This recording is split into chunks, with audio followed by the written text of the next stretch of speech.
Editorial page editor Josh Brodesky. Hey everyone, thanks again for joining us for another editorial board live stream. This is a very important one and a very special one.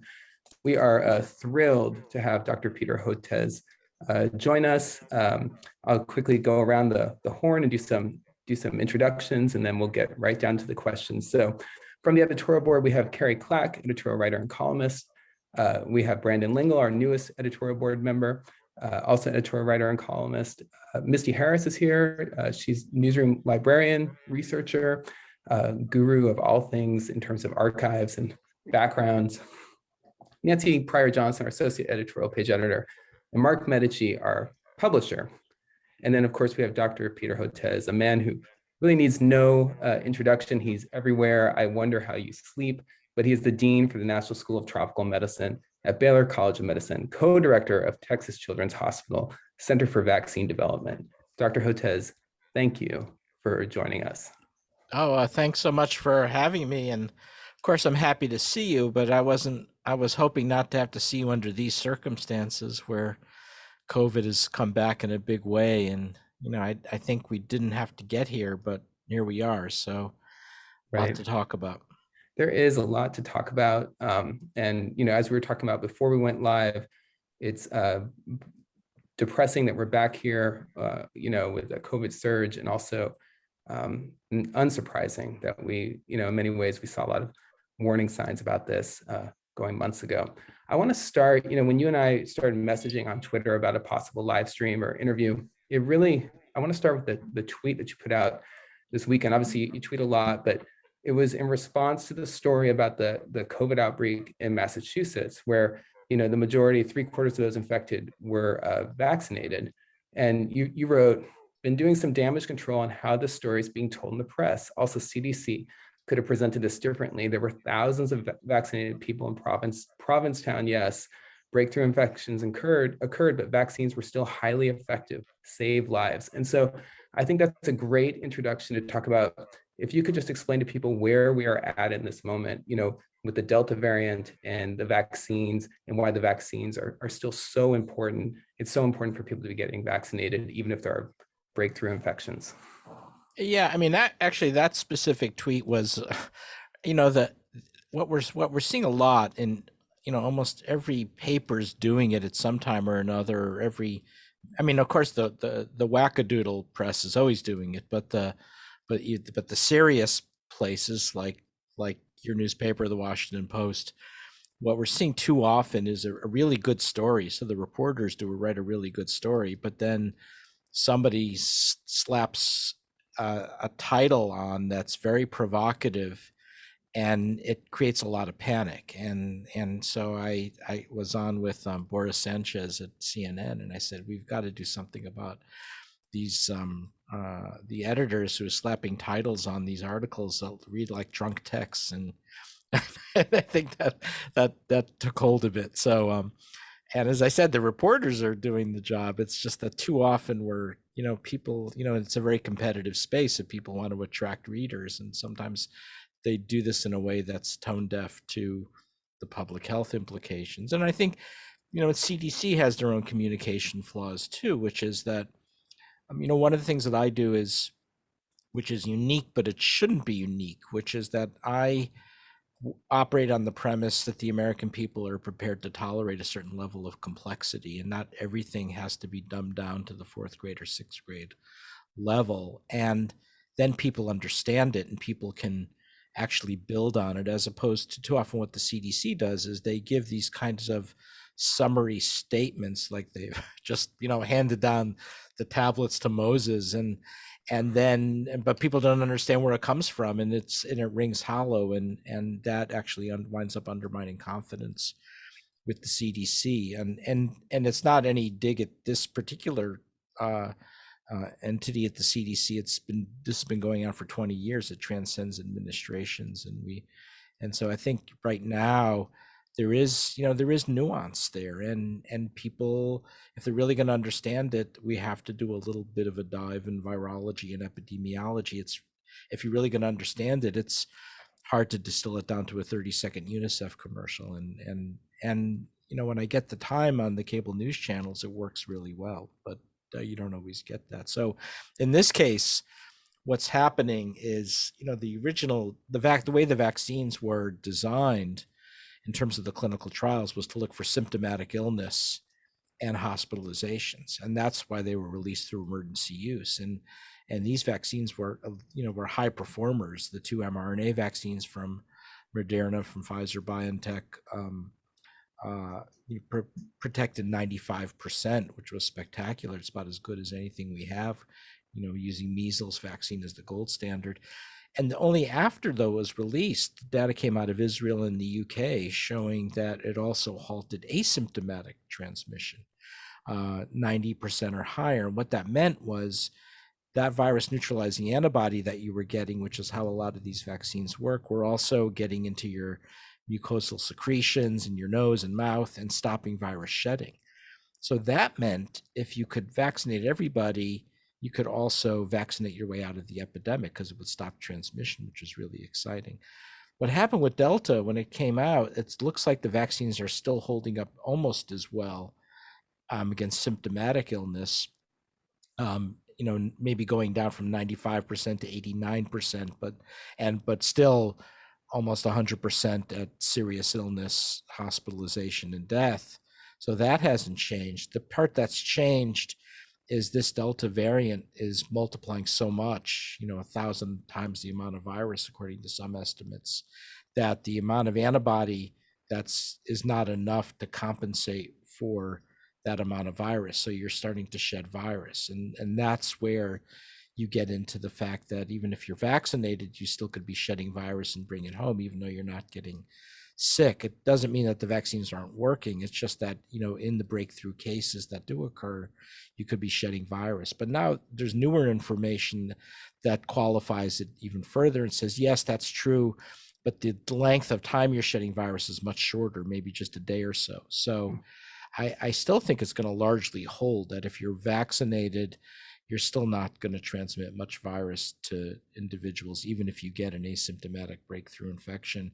And overwhelmingly, it's the unvaccinated that are responsible for transmission and in this community. And now everybody gets it, but it takes a few minutes to do that. Sure. I have two questions, I guess, related to the current moment we are in. I think the first one is directed to the issue of schools. Obviously, here we are in Texas. There's an order that prohibits school districts and local governments from mandating masks. Schools going back, hundreds of children and teachers in the same building. We have CDC and AAP recommendations for universal masking. Can you speak to the situation that we're heading into with the school year?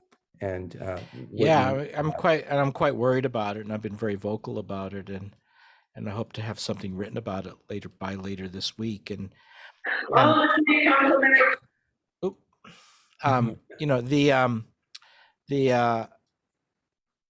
we're starting, even this, obviously the school year starts pretty early down in this part of the country. It's much earlier than the north, and here in Houston it'll be August 23rd, and Louisiana, many of the parishes are starting this week, by the end of this week. And so by the middle of August, there's going to be a lot of kids going back to in-person classes. And I support that. I think, I'm the parent of now 4 adult kids, but when my kids were little, no one understood the importance of in-person classes better than, my wife and I. And so I'm quite concerned now that this is going to act as an accelerant for what we're already seeing. It's happening at the worst time possible, in-person classes, because we're starting to see this steep surge now of Delta, which is so much more transmissible, a reproductive number much higher than we've ever seen before. And, the CDC made the comment it's transmissible as chickenpox, and I think that's about right. So, and what concerns me is we're already seeing, even before the classes open, pediatric intensive care units are filling up in New Orleans and Baton Rouge, which is kind of the epicenter of the epidemic. And that's a bad sign. I don't think this virus is specifically targeting kids, but I think what's happening is this is so transmissible. Everyone's getting infected, and who's unvaccinated, and everyone's getting swept up in this. And this narrative that what we got to get over is this narrative that COVID-19 is an illness exclusively of older people. That's one of the fake things that coming out of the political right and anti-vaccine groups, coming out of this, this really horrific uh, herd immunity concept and everything else, that it's okay for young people to get sick. We're seeing a lot of young adults going into hospitals now, a lot of pediatric ICUs ramping up, and you have to believe that as schools open, this is going to accelerate. So I'm quite concerned that the flavor of this particular wave has a lot of similarity to the wave last summer at this time, where it swept across the South. The difference is the older Americans are vaccinated at higher levels, but the young people aren't. So when if you look at any of the vaccination trackers, when you look at state vaccination rates by age, the difference between the southern states, including Texas, and the northern states are not that much different among those over the age of 65. We're around 80% over the age of 65 vaccinated down here, maybe 95, 99% in the Northeast, but it's not that big a difference. Where the bottom falls out is among young people. So you've got, in Louisiana, for instance, you've got 15, 16% of the adolescents vaccinated. You have over 70% of the adolescents vaccinated in the New England states. And that's where we're going to get punched in the gut pretty hard, is you're going to see, and a lot of young adults are not vaccinated down here.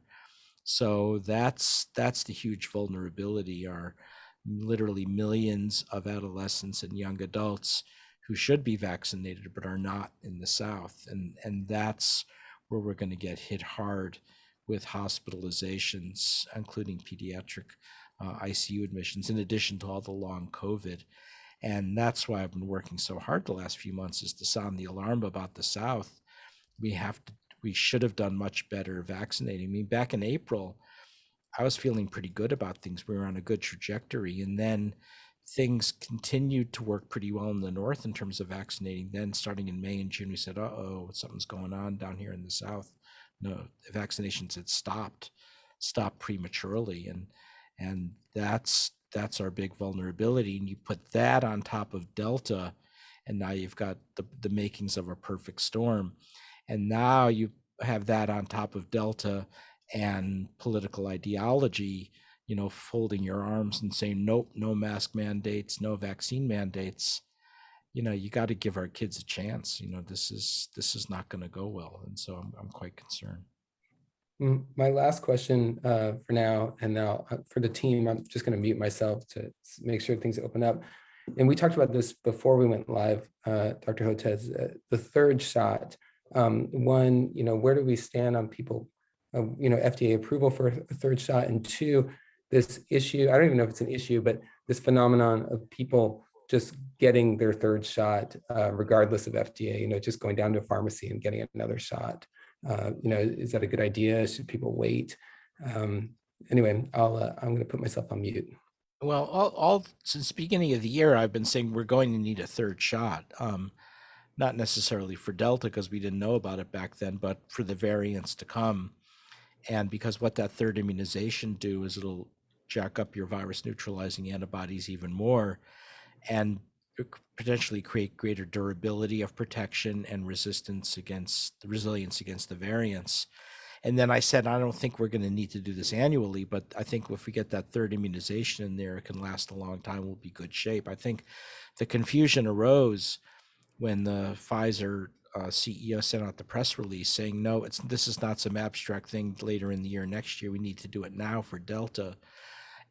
But he didn't provide any supporting data for that. So I think that created a lot of confusion. And this is not the first time the pharma companies have done this. As I often say, when pharma companies send out press releases, they're not meant for you or for me. They're meant for their shareholders, and they want to spectacularize their accomplishments and jack up the stock prices. And in the past, that's worked. And although when you're in the middle of a pandemic and the public's hanging on your every word, it doesn't. So that created a lot of confusion.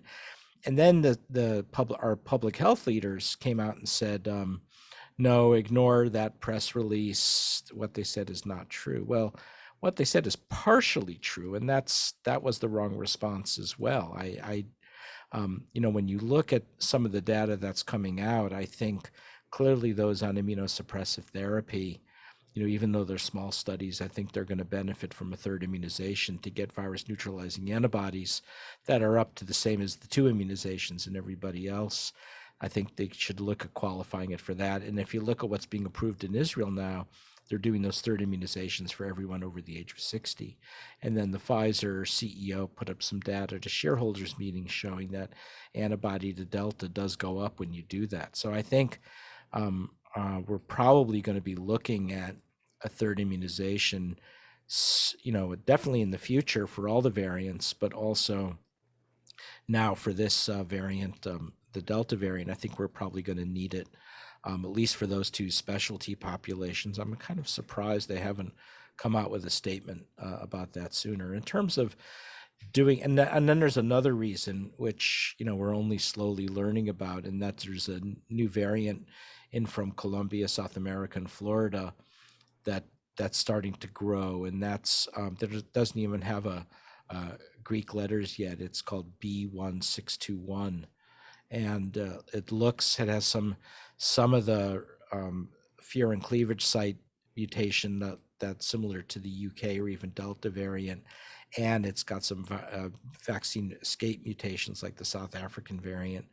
That's going to be another reason to do that third immunization. So, if you were to ask me, Dr. Hotez, would you get a third immunization?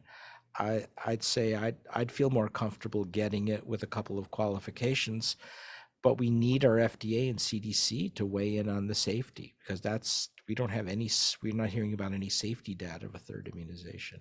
So going rogue and doing it on your own, you do that at some peril because of that, and that's why it's really important to have at least some indication. And the problem is a lot of the data is not publicly available, so I haven't seen it. So is it going to be effective and safe? I think, yeah, probably. But that, if you said, well, what are the odds?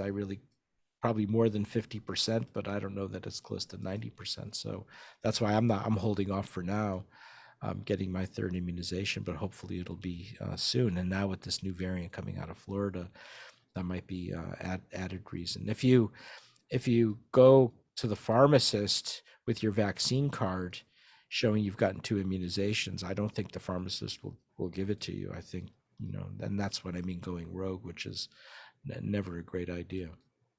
Dr. Hotez, I guess I have 2 questions. One, I want to follow up on Josh's question, because the topic du jour in Texas is Governor Abbott's positioning on the mask mandate. So just a very clear question for you. You believe that all children, as we head back to schools, whether they're vaccinated or non-vaccinated, should be required to wear a mask in close quarters? So I'm going to answer this delicately, because I always try to, I have no problem throwing shade at the Florida governor, but when it's here in Texas, I always feel bad doing it, because then the call comes in and, hey, Dr. Hotez, if you had an issue with us, you should call us and let us know.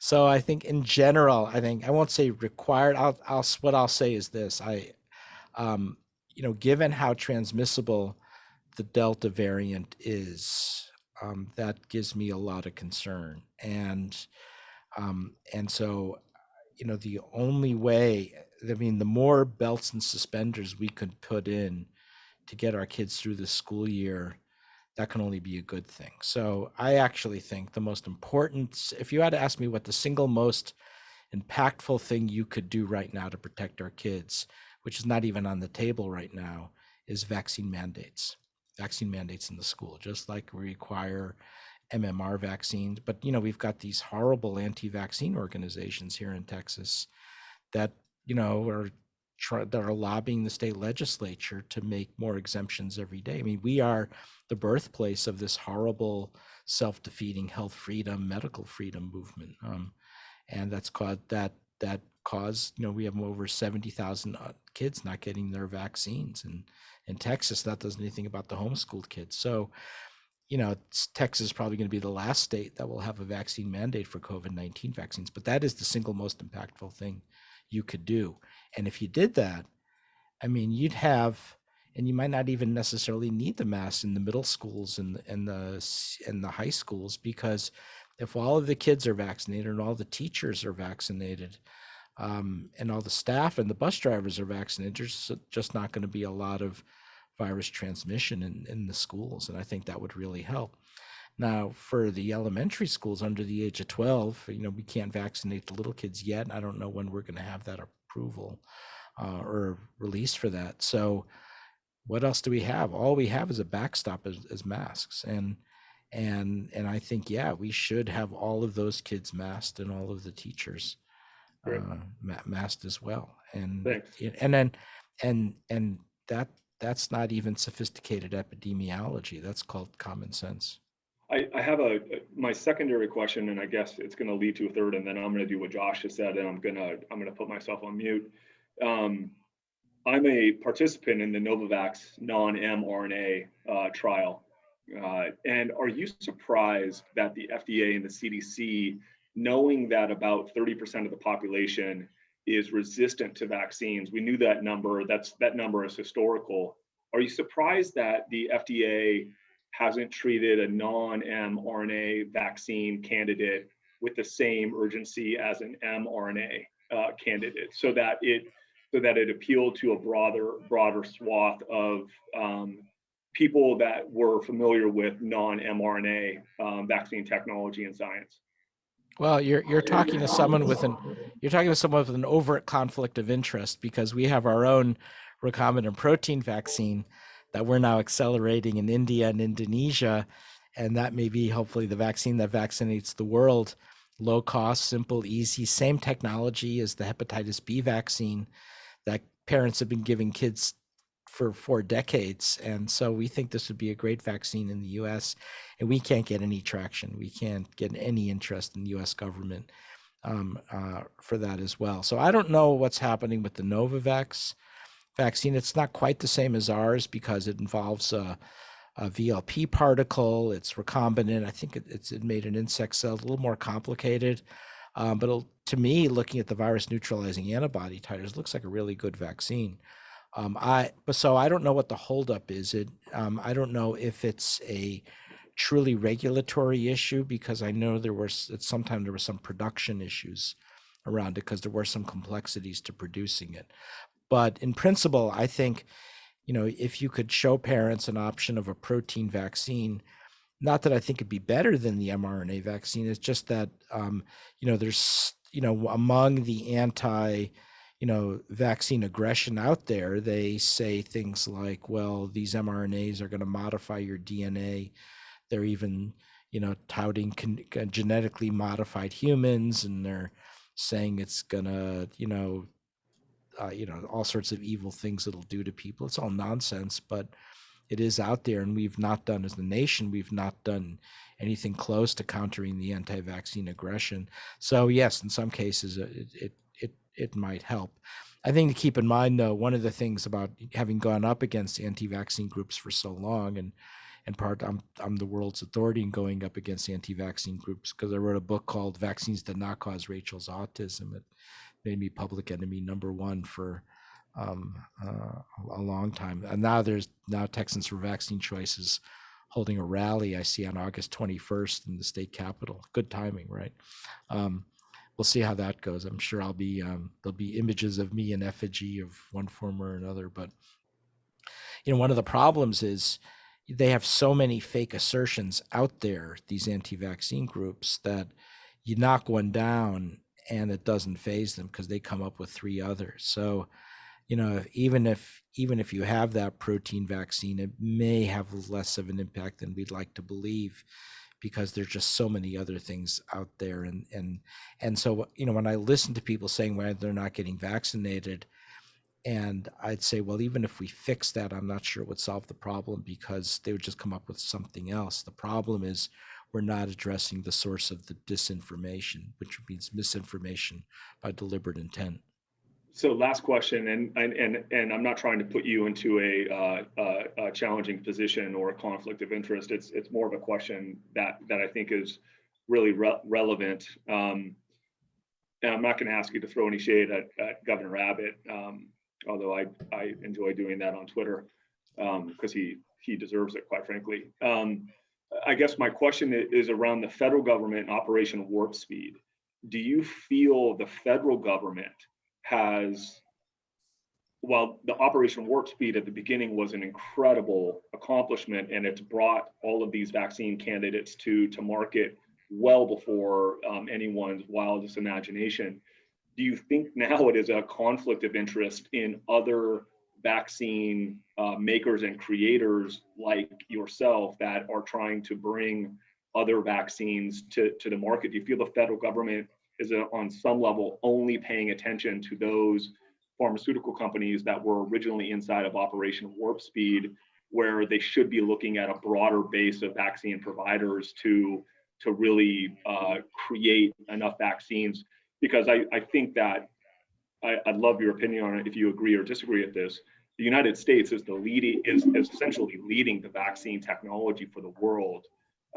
So how do you think the federal government is playing with inside of this? Well, I can tell you the federal government is done.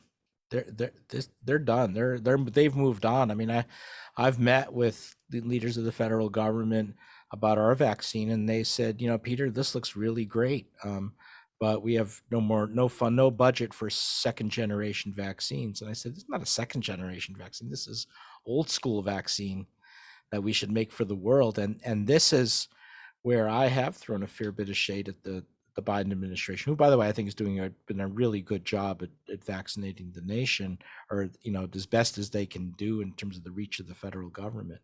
But where they have failed so far is taking ownership of the global health situation. So Africa is totally unvaccinated, South America barely, Southeast Asia barely, and the things that the Biden administration is doing looks to me more for optics than substance. So yes, they are trying to donate 200 million doses of the Pfizer-BioNTech vaccine and 50 million doses of the AstraZeneca vaccine, and they're going to do some patent waivers that maybe by the year 2030 it'll have some impact. But here's the deal: we have 1.1 billion people in sub-Saharan Africa. We have 650 million people in Latin America. We have 500 million people in the smaller low-income countries of Asia. That's 3 billion people who are unvaccinated. We need 6 billion doses, 2 doses each, of vaccine now, or by the end of 2021, not by 2023. And no one wants to take ownership of that. And not only not take ownership, not even, we have, what I've said is, look, we should have Blinken, the Secretary of State, out there saying, look, here's the problem. 3 billion people unvaccinated, 6 billion doses. Here's the Excel spreadsheet on what we have for global inventory right now. Here's the gap. Here's what the US is prepared to do. Here's what we want the other G7 countries to do. Right? That's not complicated, right? It's instead, we don't even get anything, no transparency, not even a frank discussion about it. And I've said, look, you could think, like, and again, here's where the conflict of interest comes in. Our vaccine, there's no upper limit to the amount we can make, right? It's old school recombinant protein vaccine in yeast. You can make 6 billion doses of it. And you could do it for the least cost possible. We're looking at $1.50 a dose. So $6 billion. None of it for us, right? You could have India, Biological E is already committed to making 1 billion doses for India, and whatever they can for leftover. Indonesia, the same. So let's subtract 1 or 2 billion, 4 billion doses. We're talking $4 or $5 billion and we're not doing it.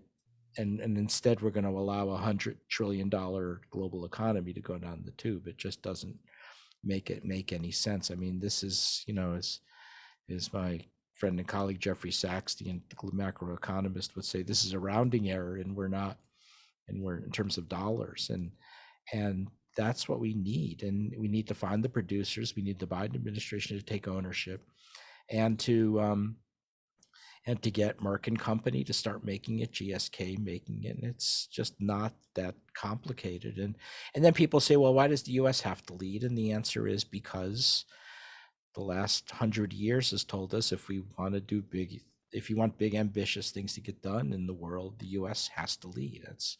That's how we defeated fascism in World War II. It's how we won the Cold War. It's how we, are winning the war in HIV/AIDS. It's the US government leadership, and they don't seem to get that. And that's been a source of great frustration for me.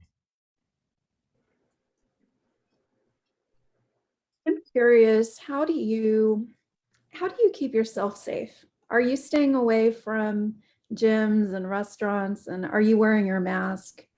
Despite getting the vaccine now with the Delta variant, I mean, how do you keep yourself and your family safe? And what advice do you have to our audience? Well, I have a different set of worries. I get the emails regularly saying an army of patriots is going to come hunt me down, and because of this anti-science, anti-vaccine link. Then I say, well, I don't know why you need a whole army of patriots. It's just me and Anne and my special needs daughter and the cat. I mean, I would think one patriot would be more than enough. At most, two patriots, but I don't see why you need a whole army of patriots. But so that's one way to keep myself safe, is to keep in contact with HPD, and that's really unfortunate that I have to live that way. But the other is in terms of keeping myself safe. So as of, say, a couple of weeks ago, or a week or so ago, before Delta really was accelerating, when I was vaccinated, I'm coming into the office, which are where I am now. I'm not sure why I come into the office, because we're still not doing a lot of in-person meetings. So I wind up doing the same damn Zoom calls I would do in the office as I would do at home. But at least I'm fully dressed now and feel like I'm part of the mix and coming into work, which psychologically makes me feel better. If I were to go into stores, which I don't do a lot, I would wear a mask just because there's a lot of transmission going on. And the only thing that was really different was with my youngest son is in the oil and gas industry here in town in Houston, and his girlfriend, we would take them out for dinner on weekends, and we wouldn't wear a mask when they're going out for dinner. So, and that was really fun. Now with Delta, so last weekend we were back to DoorDash for dinner. That was the difference, because I didn't feel as comfortable being inside a restaurant without a mask now with Delta circulating around. So one of my family members is on Humira, and doesn't have a third immunization, and so why push it at this point? So what the difference now with Delta is, even if I'm vaccinated, I'm trying to avoid big indoor crowds at this point. But my life's not too different other than that. So other than the going to the restaurant, we have a great Montrose I live in the Montrose part of Houston, which is so much fun, so many restaurants, and a lot of them have outdoor dining options. So my special needs daughter, Rachel, likes to go to a place called Cafe Brazil, which is in our neighborhood, and they have sort of an outdoor patio in the back. And so I'll do that. I mean, so I'll wear the mask when I go order, and then, they bring it out, you're sitting outside, and I feel okay doing that for now anyway. So trying to be smart. In terms of flying, pre-Delta, yeah, I mean, because I hadn't seen I haven't done any business travel since March of last year, which is the longest time ever. But I have my oldest daughter's in LA. My oldest son is now in southern Utah. My mother and my brother and sister up in Boston. So I have flown twice, once each to see them, and I can't say it's fun, right? It's not fun being in a mask for all that time in the airport and flying, but I have done that. Now with Delta circulating, we'll have to see. We'll have to think about it. If the airlines put in place vaccine mandates, I'll probably feel more comfortable doing it at that point. Doctor, this is along Nancy's line of questioning. Are there any unreasonable fears that fully vaccinated people should have, given the uncertainty of the Delta variant? I think the one is if you're on immunosuppressive therapy, if you're on solid organ transplant, and or if you're bone marrow transplant, CAR T, or on cancer chemotherapy, I wouldn't feel comfortable unless I had a third immunization being out and about. And if you're of extreme age, you'd probably feel better with that third immunization, and that's why I'm supportive of that. So I think that's probably the biggest concern. I think the more common, you didn't ask the tougher question, which is, what about if your parents fully vaccinated, but your kids are under the age of 12? What do you do? And that's that's another one of my really common questions now.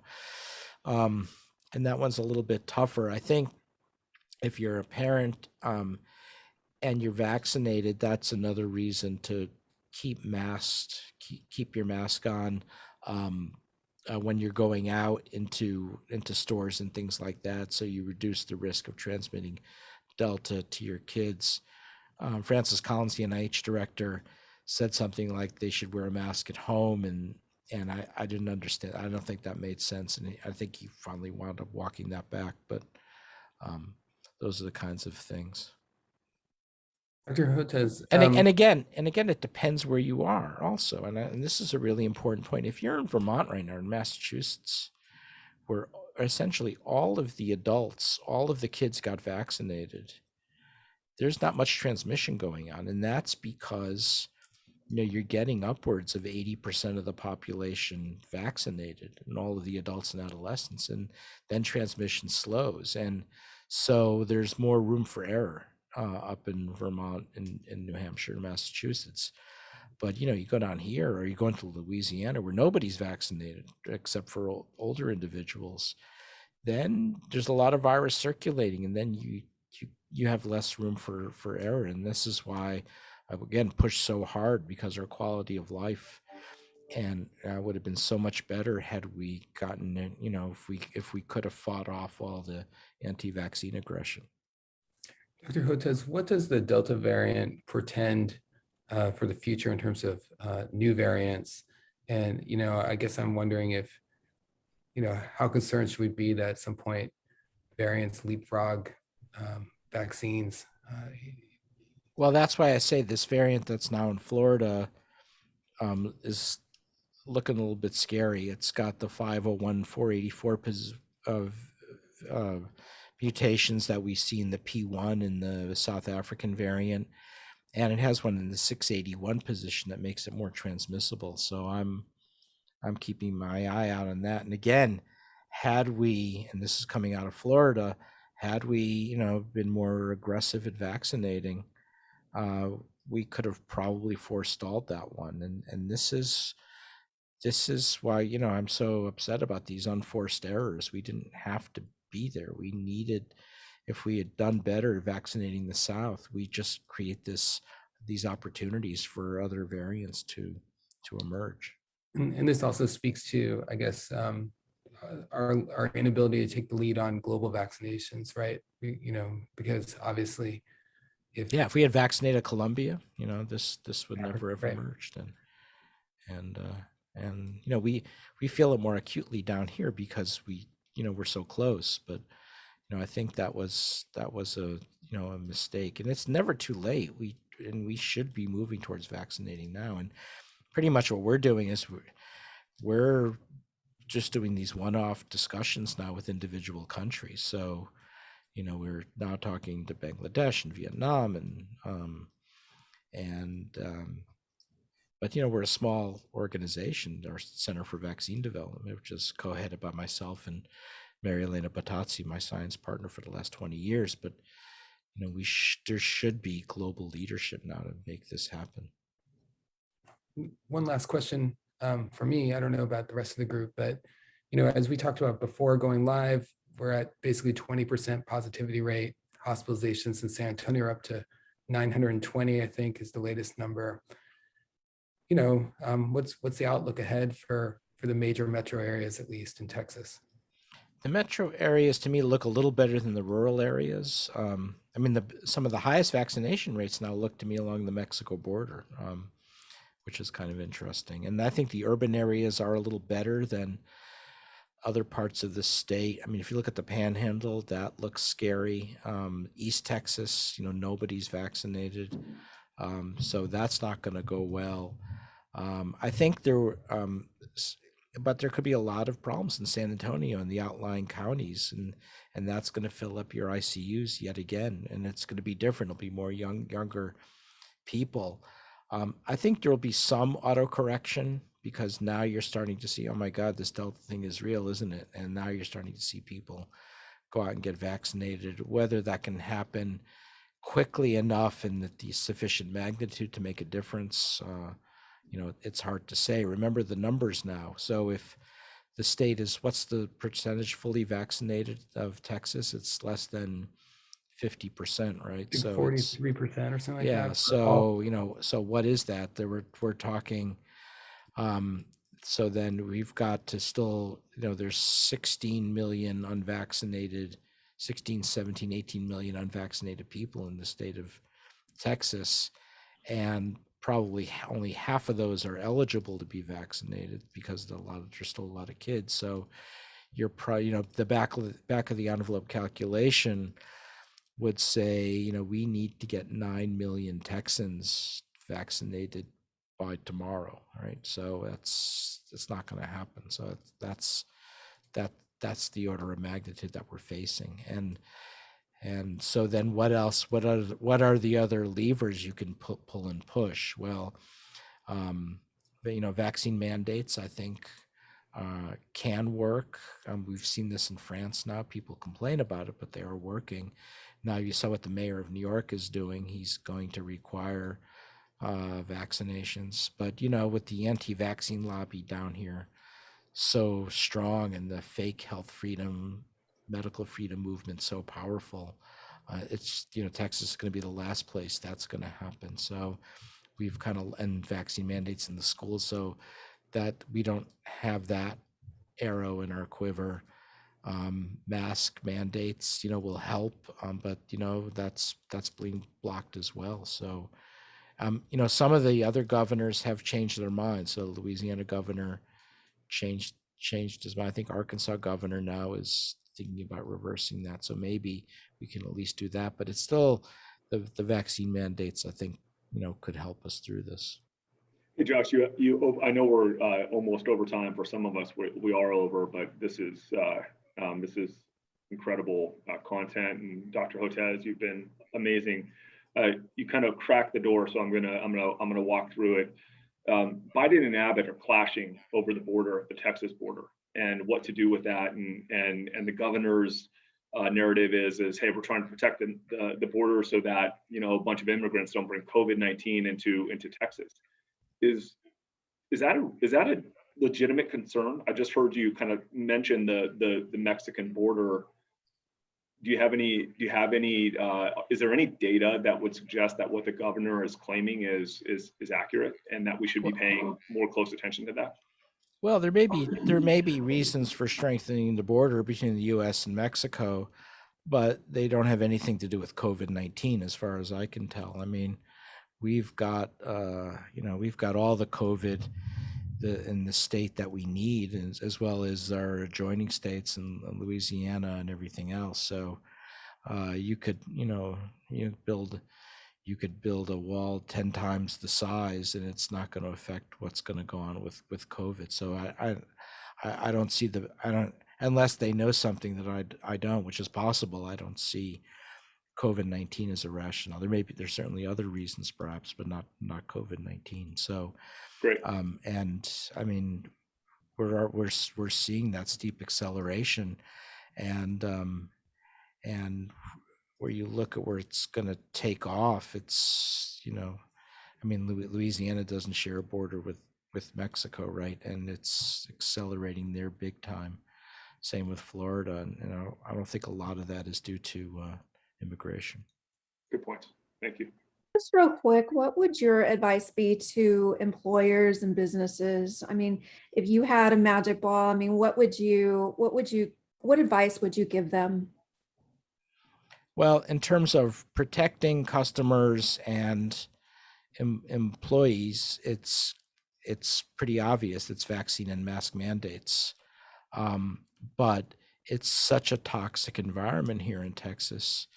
You have to deal with the backlash of government not allowing that, but also, there's such anti-science aggression coming from the far right in this state that you have to worry about protests and